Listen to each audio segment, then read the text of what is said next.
بس فيعني آخر حاجة بقولها دايما: استثمري وقتك واستثمري فلوسك ومجهودك وكل حاجة في صحتك وفي نفسك، في صحتك النفسية وفي صحتك الجسدية، لأن احنا كستات، وخصوصا يعني ستات الشرق الأوسط والستات العرب، دايما بيهتموا بكل حاجة في الدنيا وبكل اللي حواليهم وبعيلتهم وباللي حواليهم وبولادهم وبكل حاجة ما عدا نفسهم.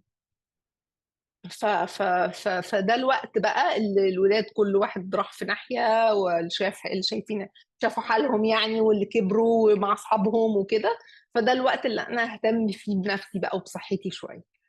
فأنا بدعوكم كلكم إن انتوا تلاقوا وقت لنفسكم ولصحتكم النفسية والجسدية، يعني تعيشوا بقى مبسوطين ومرتاحين، وترجعوا يعني للحياة اللي انت تستاهلي تعيشيها، يعني تعيشي مبسوطة.